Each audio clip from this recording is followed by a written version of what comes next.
Agora.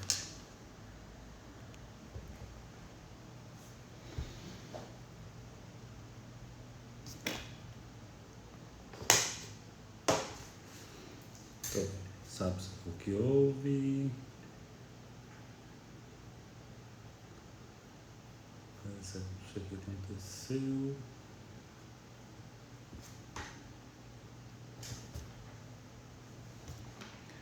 Liguei esse. Tudo bem, vocês me escutam aí, né? Porque tá dando um pau aqui. Não sei o que aconteceu. Não sei o que aconteceu, mas agora está indo. Vamos abrir aqui.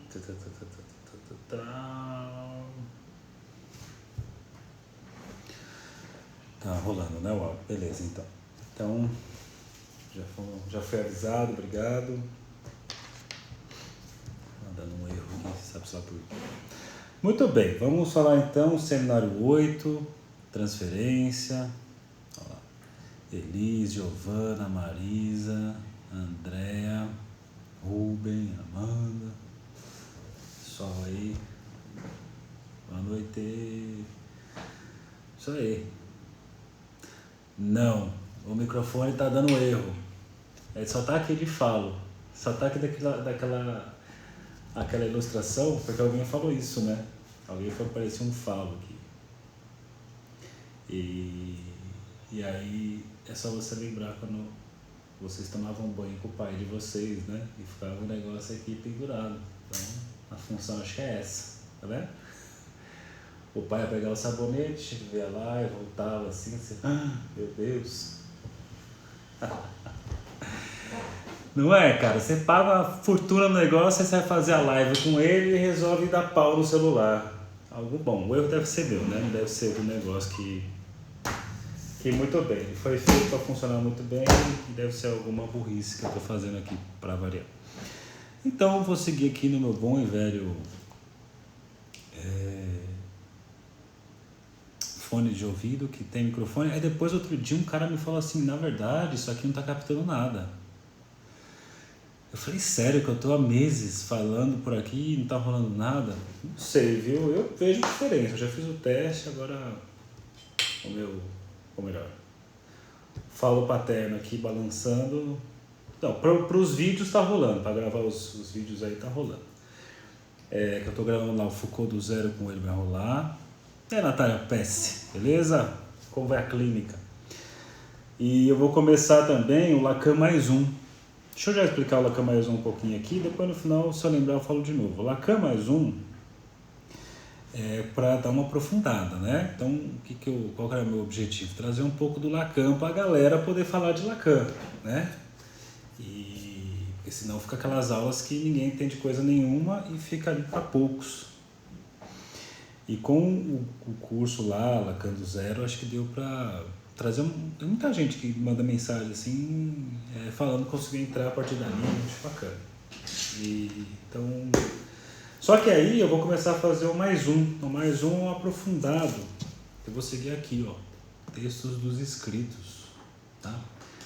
Vou num formato linha a linha ali, ó. Vamos pegar, tipo, o texto, o primeiro que eu vou pegar vai ser a posição tem consciente, provavelmente, e depois ciência e verdade, provavelmente, né?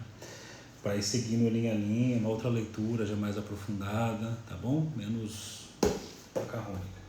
Bom, seguindo aqui nosso cronograma, estamos trabalhando o seminário 8. Seminário 8, em que Lacan fala sobre a transferência. Então vamos seguindo aqui. Última vez, nós falávamos onde se produz o amor.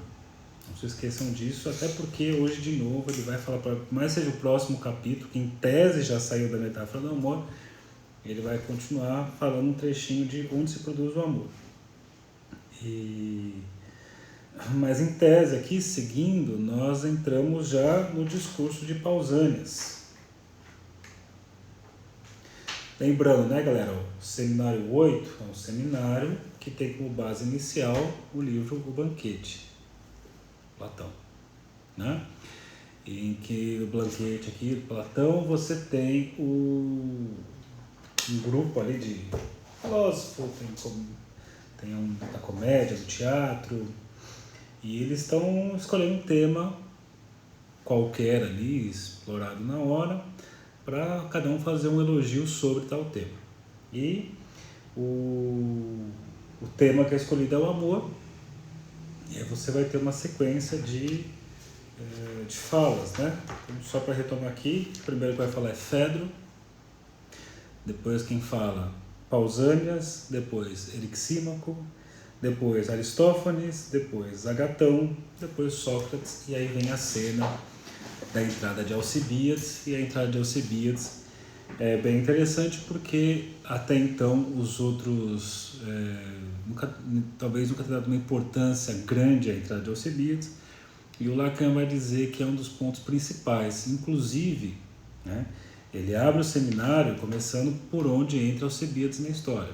Então Alcibíades vai ser bem importante para a gente pensar aqui a questão da transferência que é ao longo do tempo. Beleza? Então, seguindo aqui, nós estamos no capítulo 4 do seminário, chamado A Psicologia do Rico.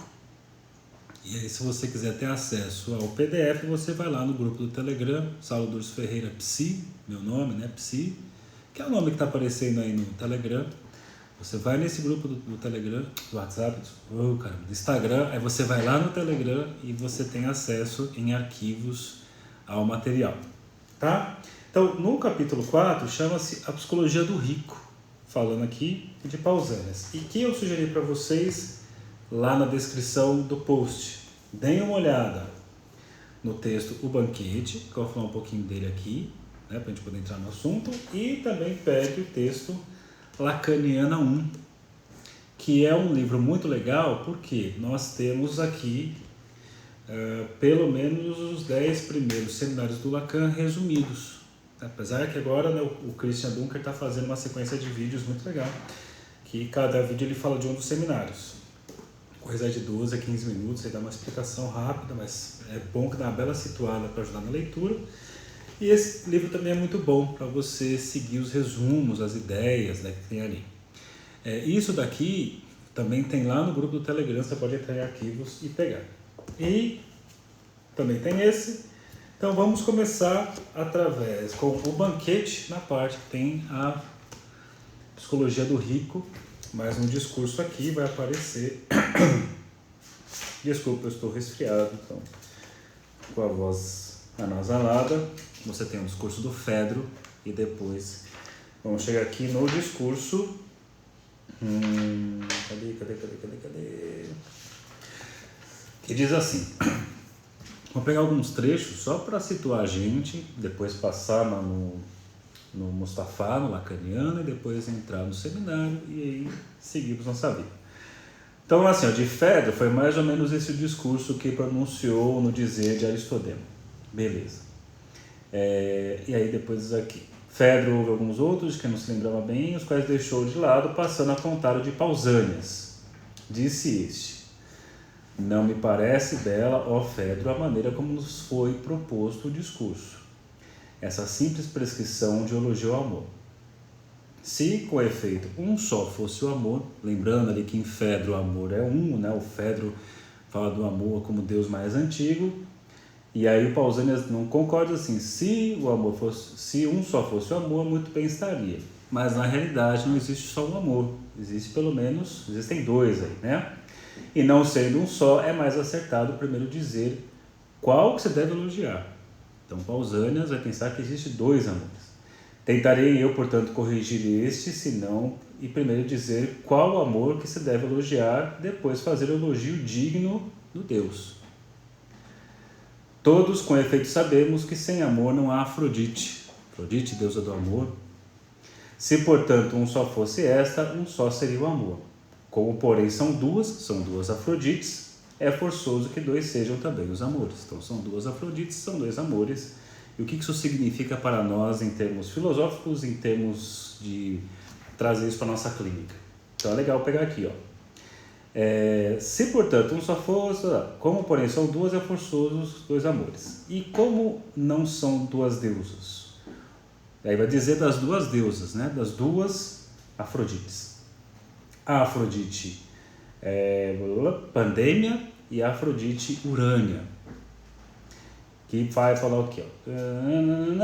Uma, a mais velha, sem dúvida, não tem mãe e é filha de Urano. E é ela que chamamos de Urânia, a celestial, né? Afrodite celestial. E a mais nova, filha de Deus e de Dione, chamamos-la de Pandêmia, a popular. Então temos dois tipos aí. Então o Fedro está dizendo que existe um tipo de amor, o Deus mais antigo, e aí o Pausanias está dizendo assim, não, se trata de um, na verdade são dois, assim como tem duas Afrodites, a Afrodite Urânia, a Afrodite Pandêmia, uma popular e outra celestial, então são duas coisas diferentes, uma mais velha e outra mais nova. E ele vai dizer assim, né? Por conseguinte, a Senhora precisa louvar todos os deuses, mas o dom que a um e outro coube deve-se procurar dizer. Toda ação com efeito é assim que se apresenta, em si mesma, enquanto simplesmente praticada, nem é bela nem feia. Então ele está querendo dizer aí, ele vai classificar, né, sobre esses dois tipos aí de Afrodite, a Urânia e a Pandêmia, e vai entender aí qual delas é a bela nessa história. E vai trazendo algumas coisas, deixa eu pegar aqui no meu esqueminha que eu já coloquei. Trazer mais pra frente, ele vai dizer assim, ó.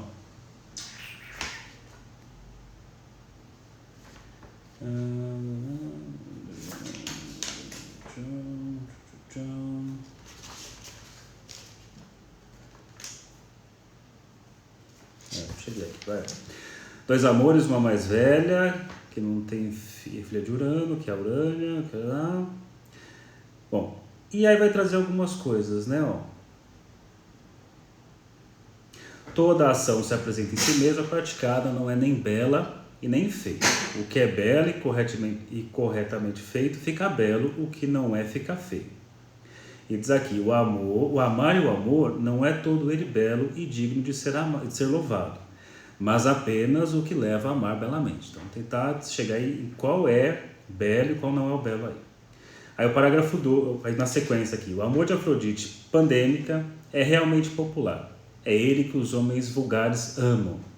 Amam mais o corpo que a alma e ainda do mais desprovidos de inteligência, tendo em mira apenas efetuar o ato. Então pensa aí, ó, Afrodite Pandêmia, Afrodite Urânia, uma é popular, outra é celestial, a Pandêmia mais jovem, filha de Zeus, ela é a que ama os homens, que os homens vulgares amam, porque ama os corpos, né, os corpos bonitos e não as almas, e principalmente os desprovidos de inteligência, só o corpinho e não o recheio.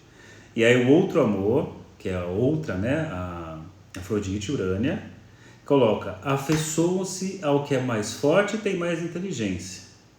Amam os que já começaram a ter juízo, a amar para acompanhar toda a vida e viver em comum. Então ele vai fazer uma relação aqui de que na Afrodite pandêmica o amor é muito rápido, o amor começa e acaba muito rapidamente, porque só está ligado ao corpo, não tem nenhum tipo de expectativa de continuidade, e que no amor Urânia você tem lá uma continuidade, um viver em comum. Tá? E aí então ele vai dizer mais para frente assim, é mal aquele amante popular que ama o corpo mais que a alma, pois não é ele constante por amar o objeto que também não é constante.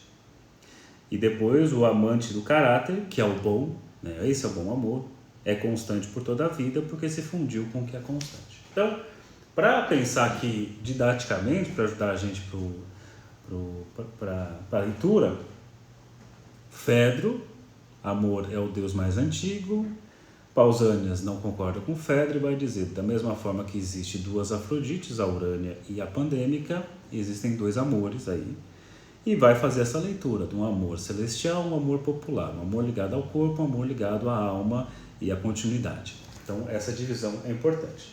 Então isso aqui é o discurso do Pausanias. O que é curioso, quando você vai pegar aqui o Lacaniana, a fala do Mustafa com relação ao discurso do Pausanias é super rápido.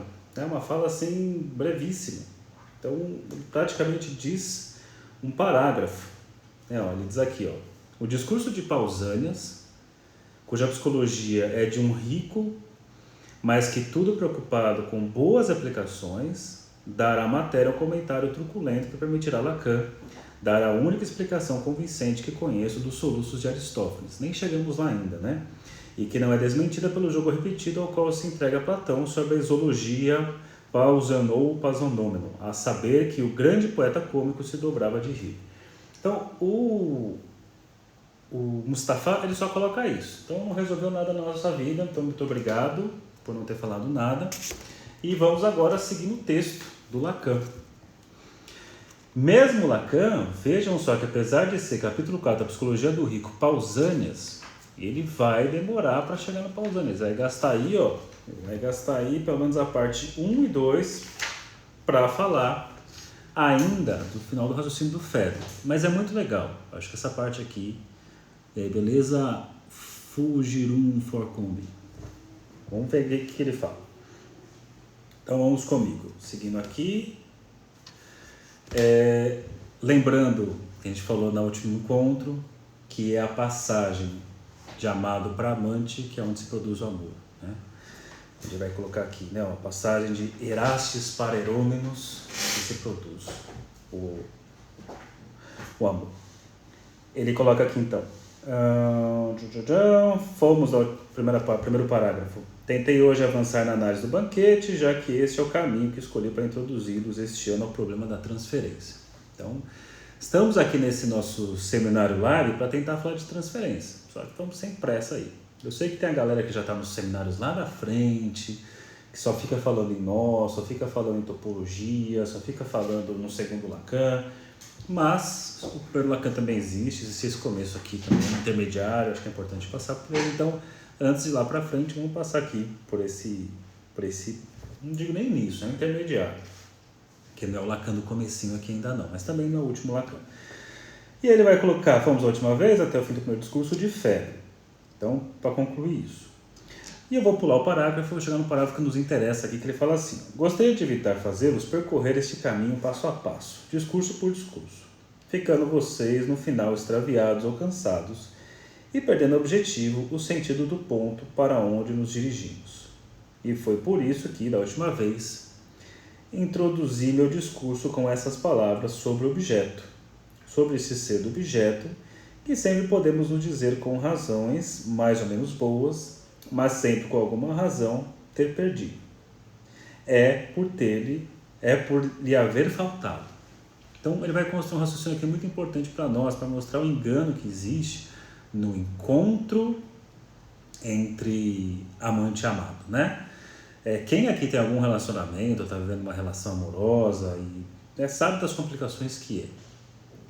É amando que você vai perceber muitas vezes a insuficiência, né? Você ficar tentando amar e amando para tentar acertar as pontas ali, mas sabemos da não relação sexual, nós sabemos da não completude e toda a dificuldade que tem aí. Isso tem muito a ver com as posições das duas figuras aqui na intersubjetividade, que é o que o Lacan vai construir daqui para frente. Então, por alguma razão perdida por lhe haver faltado. Este ser do outro, que conviria procurássemos atingir enquanto era tempo, voltarei a ele, esclarecendo aquilo de que se trata quanto aos dois termos de referência daquilo que se chama ocasionalmente intersubjetividade. Então, Lacan vai falar agora sobre intersubjetividade. Veja que ele ainda não entrou no discurso do Pausanias, ele ainda está chegando no discurso assim, da última vez falamos do Fedro, falamos de onde produz o amor, a passagem, a substituição do Erastes pelo Herômenos, né? E aí ele ainda está nesse ponto. E ele aqui está falando sobre essas questões ainda. E vai dizer na parte 1. E a parte 1 fica muito importante, uma das partes mais belas assim, desse seminário, então vamos comigo. Quando se invoca a intersubjetividade, a ênfase é posta no fato de que este outro devemos reconhecer nele um sujeito como nós. Beleza. E nessa direção é que residiria o essencial da elevação do outro ao ser. Então, o que acontece? A gente está pensando que esse outro nós temos que tomar como sujeito, assim como nós somos sujeitos. Porém, parece muitas vezes que tomamos o outro como objeto, né? Então, se eu tomo o outro como objeto, sendo que ele é sujeito, a gente tem que pensar que o outro também, que é sujeito, vai me tomar, será que como sujeito ou vai me tomar como objeto também? E aí já começam as complicações. Mas vamos ver a encrenca que isso vai dar. Mas existe também uma outra direção que indico quando tento articular a função do desejo na apreensão do outro, tal como ela se produz no par Erastes Erômenos. Erastes, o amante, Erômenos, amado, que organizou toda a meditação sobre o amor desde Platão e até a meditação cristã. Muito bem. O ser do outro no desejo, penso ter indicado já bastante, não é de modo algum um sujeito. Então aí, coisas importantes para a gente sublinhar, se você tiver no papel, pega. O ser do outro no desejo, penso ter já indicado bastante, não é de modo algum um sujeito. Ele falou logo ali em cima, inclusive, né? A ênfase é posta no fato de que este outro devemos reconhecer nele um sujeito como nós. Devemos. Mas conseguimos fazer isso? Aí coloca, o ser do outro no desejo, penso ter indicado já, não é de modo algum um sujeito. O erômenos é erômeno, no caso neutro, igualmente do pai de K, no neutro plural. As coisas da criança amada pode-se traduzir. O outro, enquanto visado no desejo, é visado, disse-o, como objeto amado. Né? Então, veja só, né? O outro, enquanto visado no desejo, é visado, disse, como objeto amado. Mas ele disse lá no comecinho, temos que reconhecer no outro um sujeito como nós. Mas o outro, enquanto visado no desejo, é visado, disse, como objeto amado. Então, onde vai dar errado aí, né? Ele vai explicar, mas o que isso quer dizer? O que podemos dizer que faltou aquele que já está longe demais para que possamos corrigir nossa falha? Justamente a sua qualidade de objeto. Né? O que podemos dizer que faltou aquele que já está longe demais? A sua qualidade de objeto.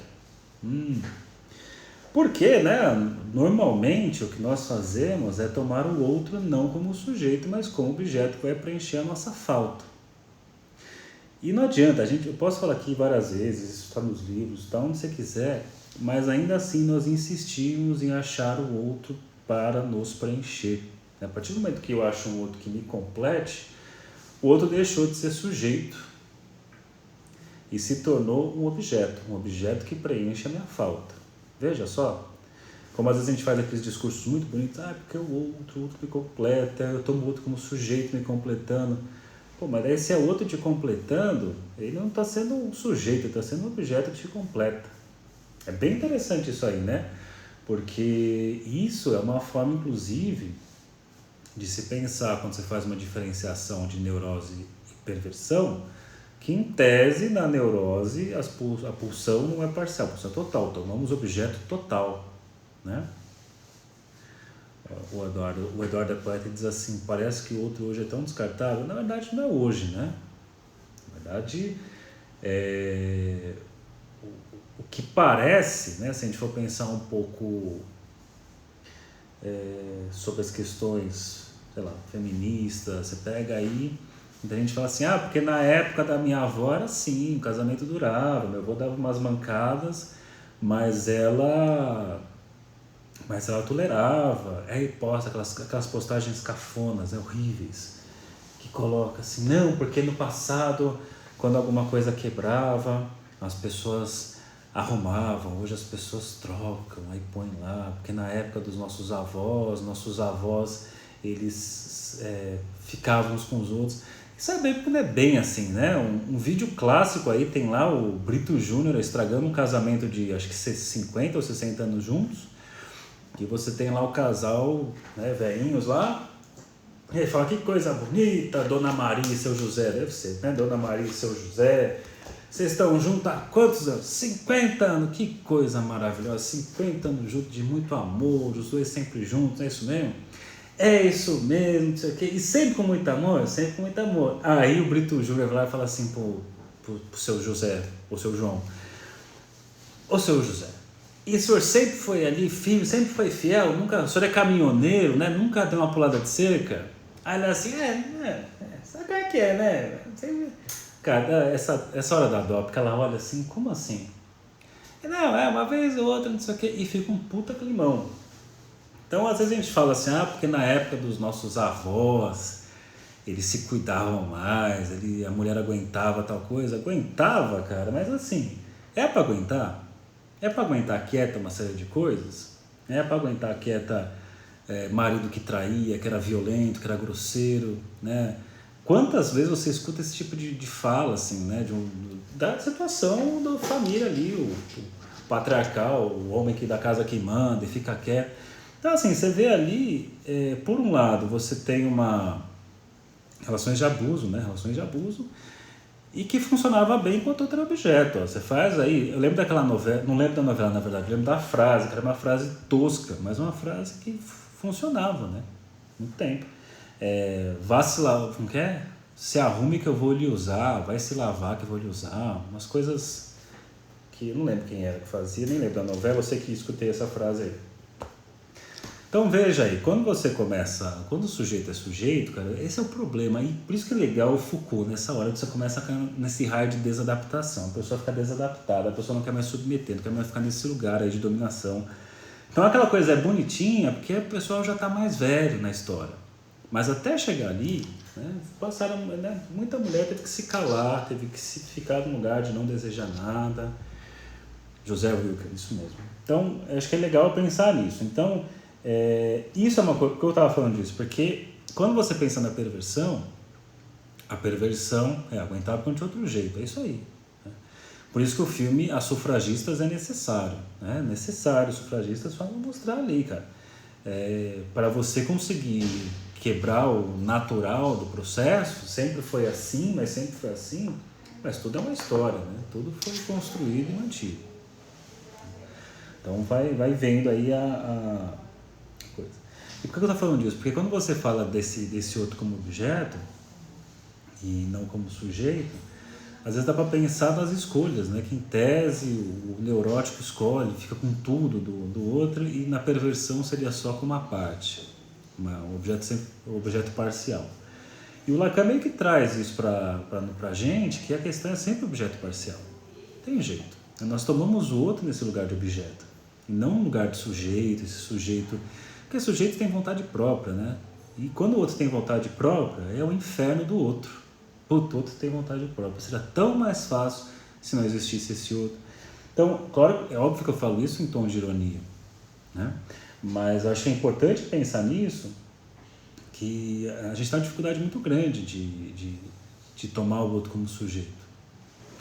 Mas vamos seguindo aqui, ó. Então por isso que ele fala, né, ó, o outro enquanto visado no desejo é visado disso como objeto amado. O que quer dizer isso? Que podemos dizer que faltou aquele que já está longe demais para que possamos corrigir nossa falha? Justamente sua qualidade do objeto.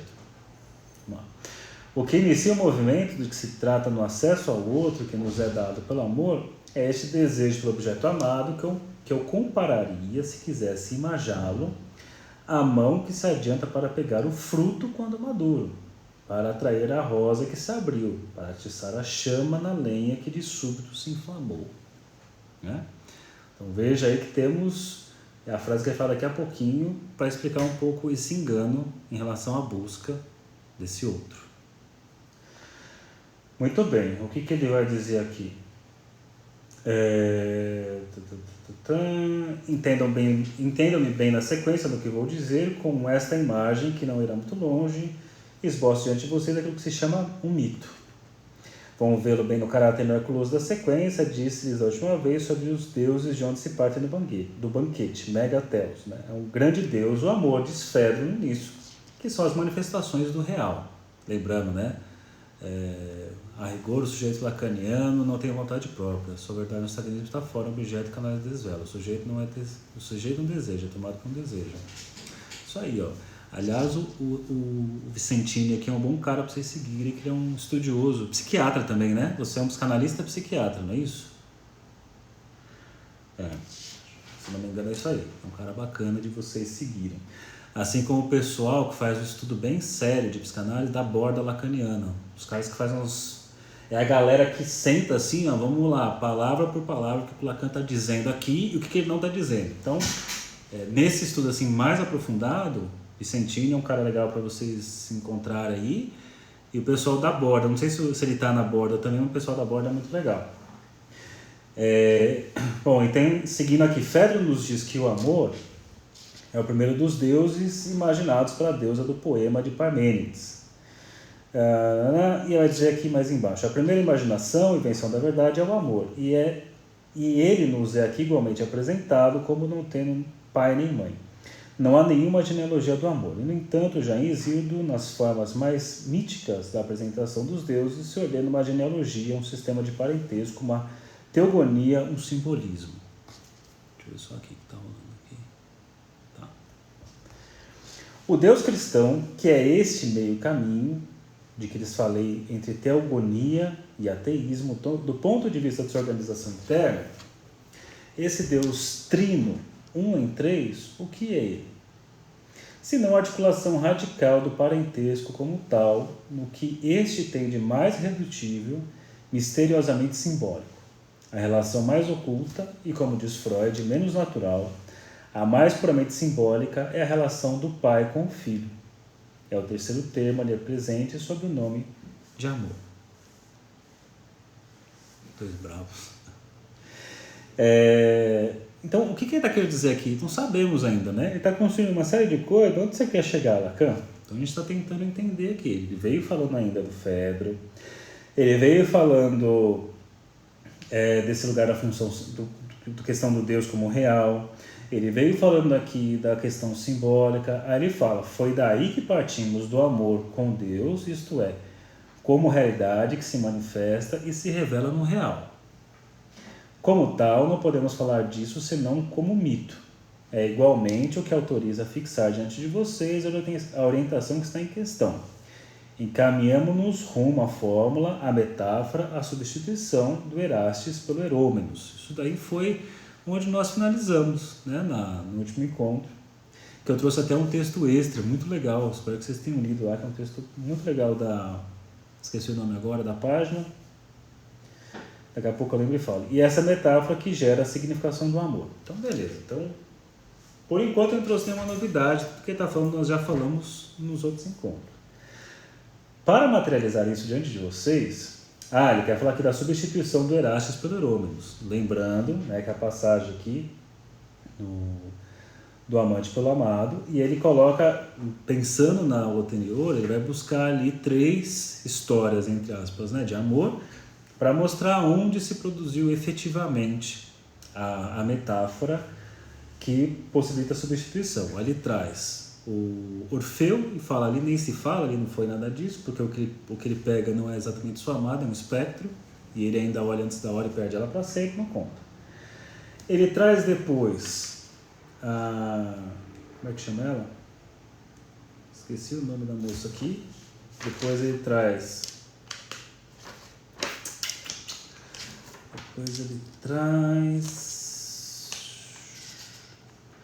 Admeto e Alceste, Alceste que topa morrer no lugar do marido, literalmente. Esse literalmente é uma questão importante, porque o literal não é metafórico. E depois traz ali Patroclo e Aquiles, e aí você tem, né, um morre e o outro topa ir para voltar para a guerra, sabendo que morreria, que seu destino era esse, ele topa ir para a guerra, sabendo que vai morrer, e ele fala, ali realmente teve uma substituição, mas não ao pé da letra, porque ele segue o seu amado, né, que está morto, e ele vai lá e abre mão da sua vida para estar nesse lugar, para seguir o seu amado.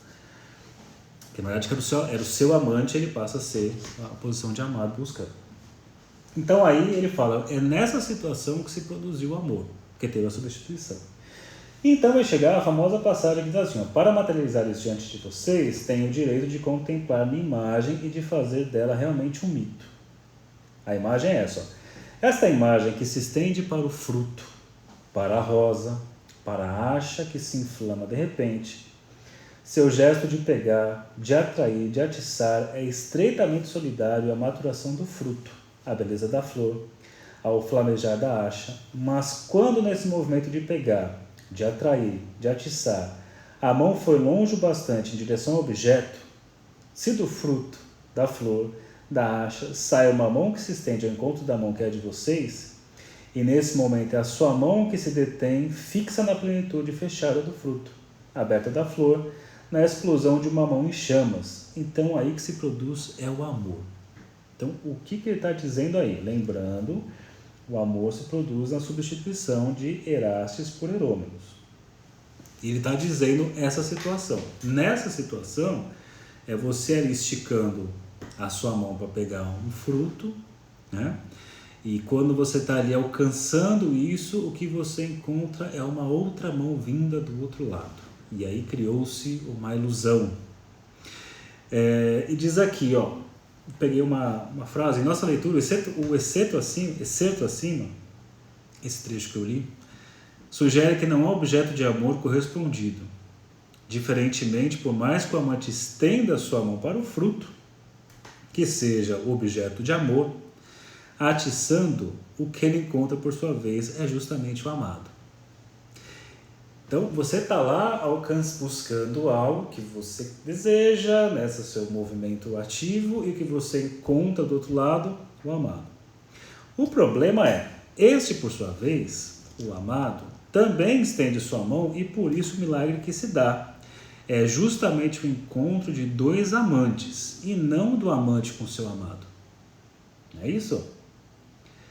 Encontro de dois amantes. O milagre acontece aí. Um amante de um lado, outro amante do outro. Se em tese esticasse a mão e encontrasse ali o seu amado e ponto, o amado está ali, só que do lado de lá também existe um amante. Então você tem encontro de dois amantes. Entende a ideia? Seria muito mais fácil a vida se esticássemos e encontrássemos lá, não, nós como amante o amado e o amado ficasse enquanto tal.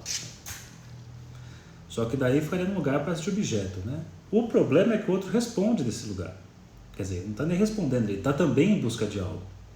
Então a gente pode dizer que no mundo aí está todo mundo buscando algo, né? E que nós encontramos alguém, só que o problema é que esse alguém quer alguma coisa também. Poxa, você nem para não querer nada facilitaria a minha vida, né? Facilitaria muito a vida se você não quisesse nada. A não ser aquelas pessoas que não querem dizer o que elas querem, o que elas desejam. Mas, muitas vezes, essas pessoas que não dizem o que querem, o que desejam, não é que não querem ou não desejam nada, estão esperando o momento certo de poder dizer o que querem, o que desejam. Então, o que mais aqui, ó?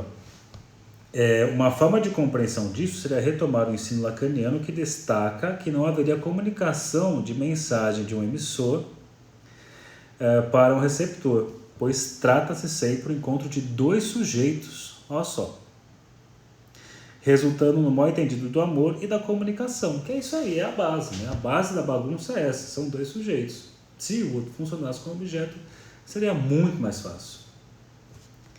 Com efeito, observa que o amor é a passagem súbita de objeto amado para aquele que deseja.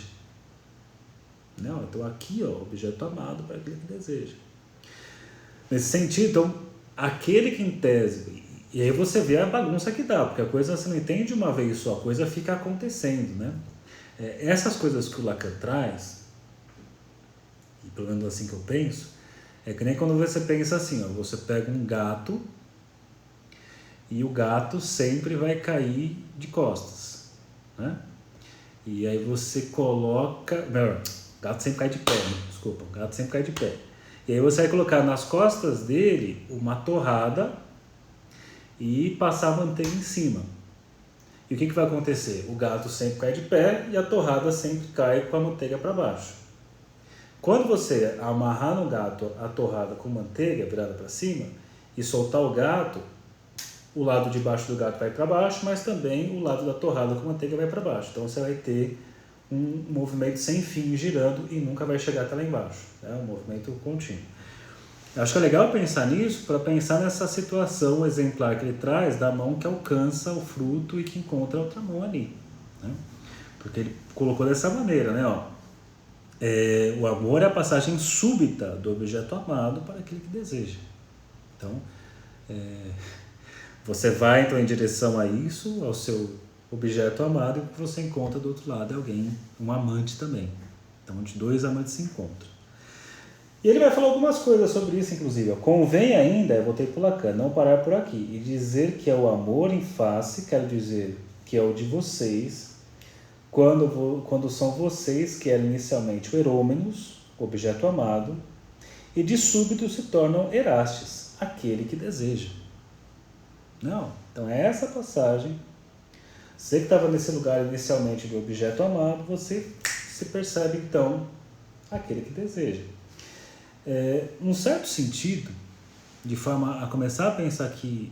eu falei outro dia no grupo, mas no grupo é o Telegram, estava falando um pouco, mas para que serve na prática, né? Até coloquei aquele videozinho do... esqueci o seriado, The Good Place, e aí uma pessoa... Você está chamando a psicanálise de utilitarista, porque você não tem uma serventia, blá, blá, blá. Não é isso, né? O que eu tento fazer, desde que eu comecei a dar aulas, não só de psicanálise, mas de música, quando comecei lá atrás, eu sempre penso assim, mas vamos tentar usar isso na prática. Não é que significa, se não tem uma prática, a coisa não serve para nada. A minha preocupação sempre é com músicos teóricos, o cara que escreve um monte de coisa, mas escuta, mas você toca ou não? Você só fica aí nas teorias. É nesse sentido. Da mesma forma, você tem psicanalistas, ok, porque acho que enquanto psicanalista atendem, obviamente, mas pessoas que podem ter uma leitura filosófica lacaniana. Você pega o Zizek, né, o Zizek, ele fala que ele não atende, que ele fala assim, quem vai ser atendido por mim, né? Com meus tiques nervosos, quem vai querer ser atendido por mim? Diz ele. Ele é um cara que ele está pensando, obviamente, uma praxis ali, tudo, uma praxis.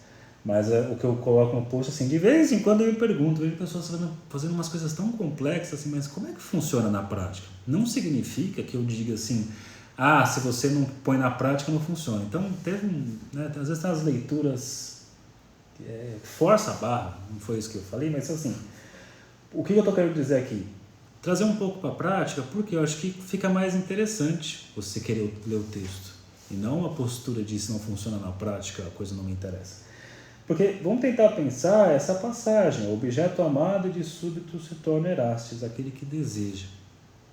Se a gente for pensar no que é a análise, começar a análise, que é uma coisa, não se resolve num texto, não se resolve numa fala, num vídeo, é pensar justamente que a pessoa chega num lugar de amado ali, né? Num certo sentido, como o paciente que procura, vai para uma entrevista, ele vem contando, né, dele como objeto de investimento dos outros, e o outro que ama, é a mãe que ama, o pai que não ama, não sei o que lá que ama e não ama, e que não olha.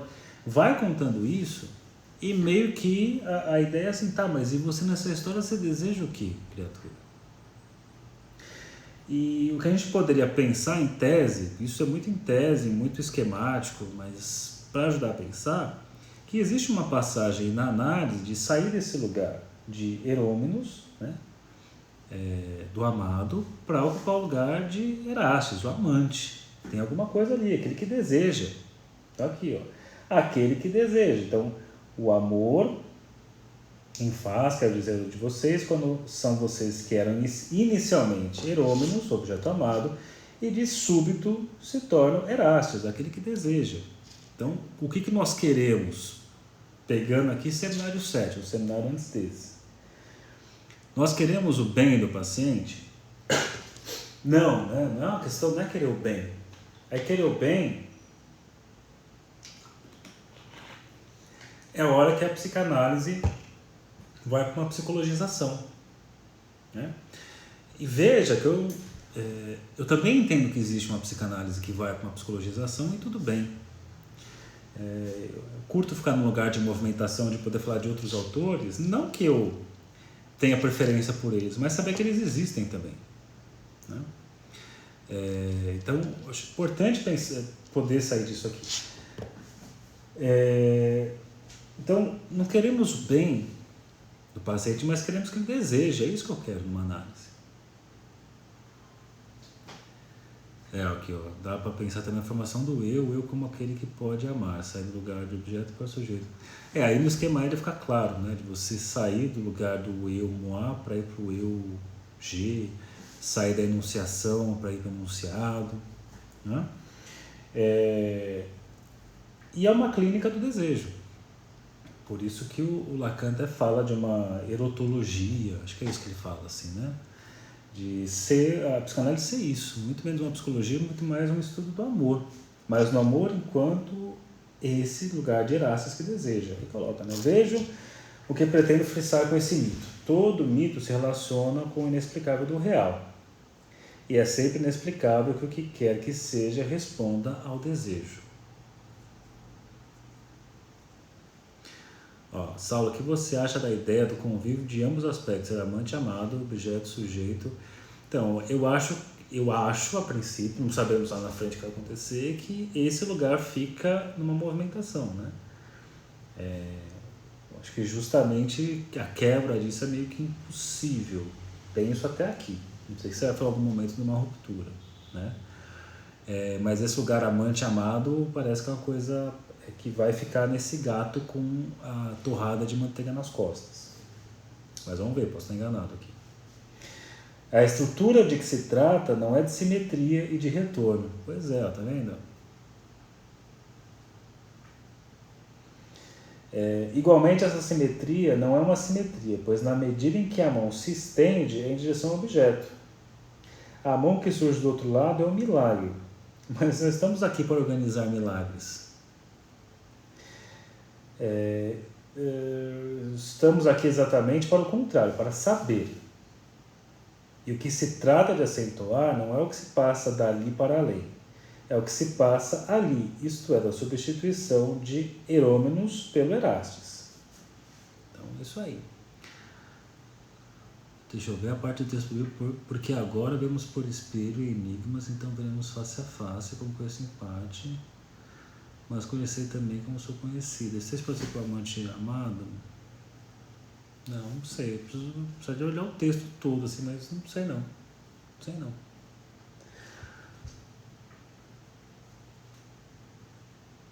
Não. Preciso ler o texto e pensar com calma nisso. Certo? Aí, o que ele vai fazer? Alguns acreditam, não. Alguns acreditam numa certa flutuação no que eu havia articulado da última vez quanto à substituição metafórica do Herômenos pelo Erastes, e quiseram ver nisso alguma contradição no exemplo supremo coroado pelos deuses, diante do qual os próprios deuses se espantam. A saber que Aquiles, o amado, morre, digamos, para ficar no impreciso, pois veremos que isso significa por Patroclo, no que é superior ao Ceste, que se oferece à morte no lugar do marido. Porque daí o que vão fazer, né? Vão criticar, falam, peraí, o Alceste não foi mais, o ato dela não foi mais troca de lugar do que o Aquiles com o Patroclo. Lacan vai fazer aqui toda uma defesa sobre isso, né?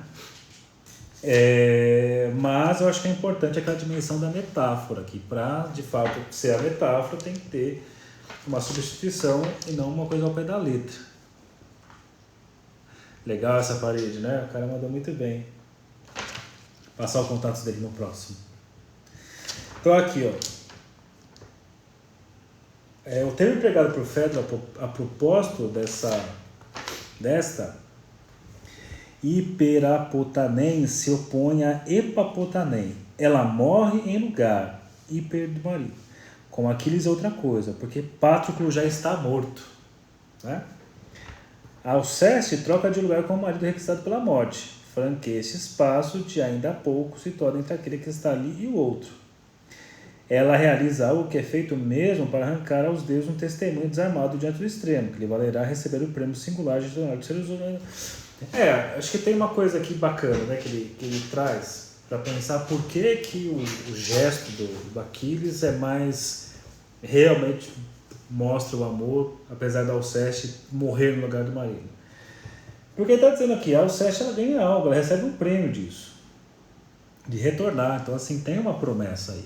E quando você pega o caso do Aquiles, não tem promessa nenhuma, ele vai porque ele vai a ponto final, não vai ter nada em troca, ele vai para o lugar de amante, ele sai do lugar de amado e vai para o lugar de amante.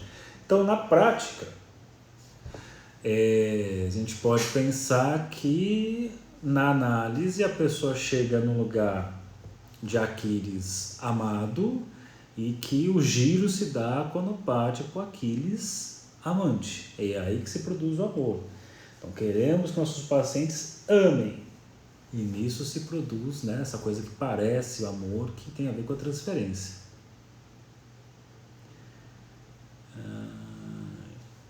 Certo? Então, eu vou finalizando aqui.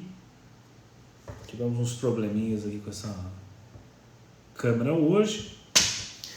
Mas, aqui ele ficou mais se justificando, falando um pouco da questão, pelo menos assim ali, né? Sobre a questão da troca, lugar da produção da metáfora, a crítica que é feita, porque na verdade seria Alceste, e ele fala, não é porque a Alceste ela faz isso e ganha algo, e o Aquiles não dessa maneira. E aí na semana que vem, efetivamente entraremos no discurso de Pausânias, e é muito legal, né? É muito legal porque vai falar sobre a psicologia do rico, vai falar a questão do bem, né, de querer posse de um bem, e é muito legal. São duas, a parte 2 e 3 ela é longa, deixa eu só dar um clique aqui, ela é longa,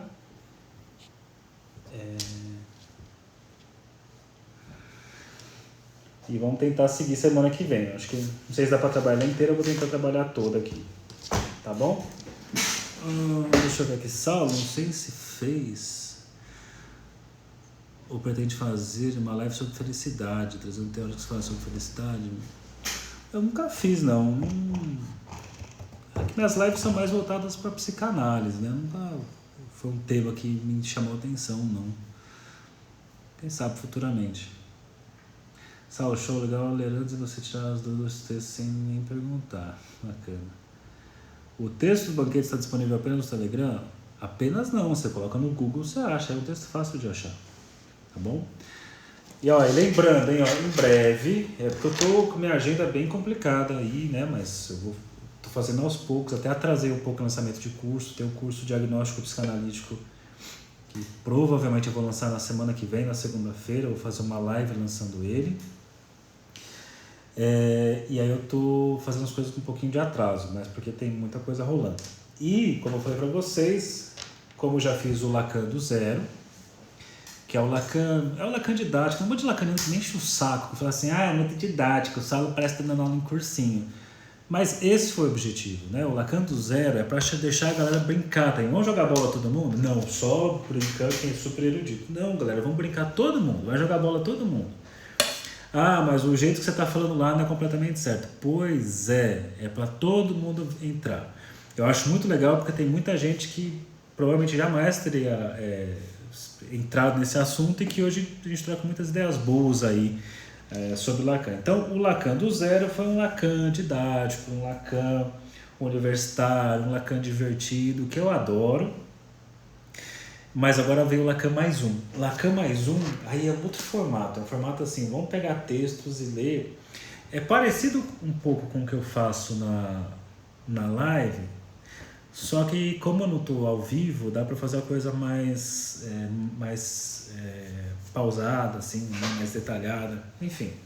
Então eu vou pegar textos, assim, por exemplo, eu vou trabalhar no Lacan mais um, vou começar com o texto Posição do Inconsciente. Por que esse texto? Porque lá no grupo de estudos Praxis Lacaniana, que é um grupo de estudos que está rolando nas quartas-feiras, eu mandei para eles A Posição do Inconsciente, e eu falei, vou aproveitar que eu estou mandando esse, que é um texto fundamental para nós, mas eu vou fazer um vídeo aí, provavelmente uns 3 vídeos para falar de cada um dos textos, uns 3, 4. Então eu quero falar a posição do inconsciente nos escritos, depois eu quero falar ciência e verdade, e pegar alguns textos aqui para a gente pensar no seguinte, o meu projeto é cada vez dar um passo, né, para além, e ficar mais profundo.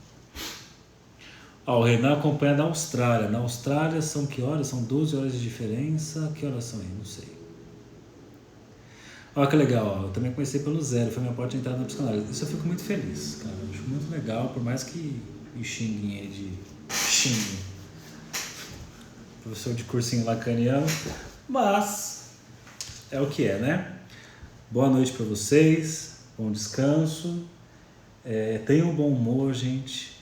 Né? Não levem tudo a ferro e fogo. Eu digo isso com relação a postagens, por exemplo. Semana que vem, Pausanias. Essa semana tem Foucault do 0 aula 1, que a aula 0 já foi.